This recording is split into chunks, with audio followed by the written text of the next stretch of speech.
So the next day, back at it. It's a beautiful day.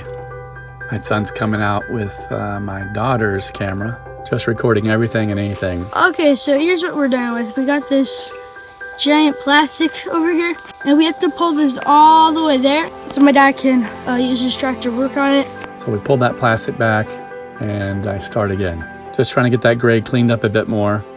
Not having a lot of experience doing this, we would stop ever so often to look at everything and make sure we're not messing anything up.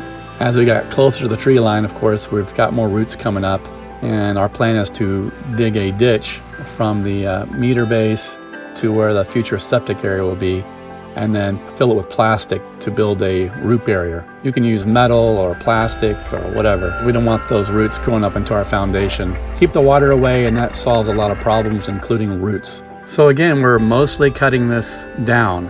We've moved a couple feet of dirt on the high side. Got to get my laser here set up.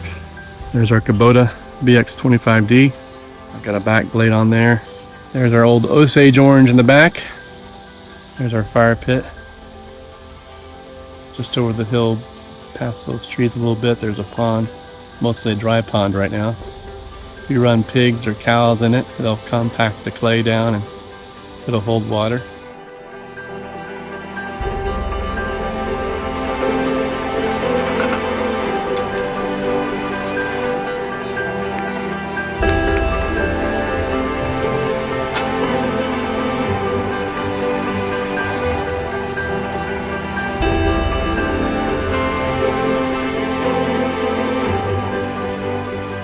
And now we have this rammer. There's like a couple of different ways that you can compact your base or your sub base even. But for some of the soil, we're going to use this rammer. It was pretty heavy, putting that thing in the back of our old van and then pulling it out of the van. And it's really just for the side that we found that was pretty soft. Another good place to use that would be in the bottom of your footings, where you might have dug too deep and you disturbed some of the soil. You come back in there with a rammer like this and compact it.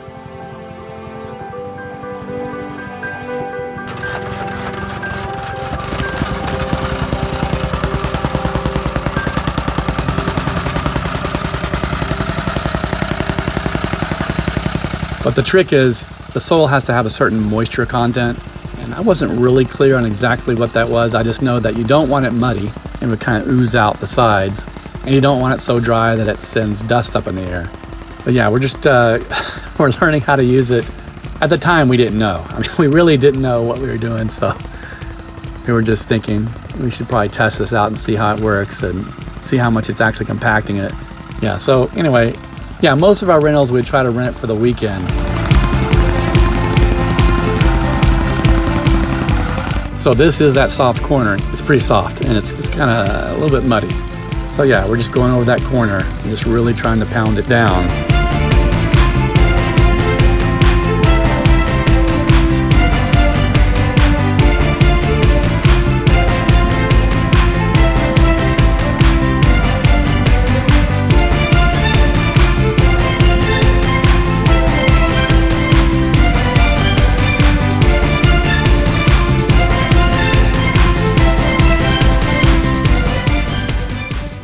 So as always, we're throwing everything we can at this thing. You know, we learn a little bit online. We read documents on construction and how to do things. And, you know, you got to read quite a bit to understand when to use a rammer versus a compacting plate or a big roller.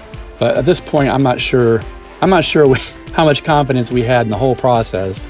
But we're definitely concerned about this back corner. So that's primarily why we have that rammer.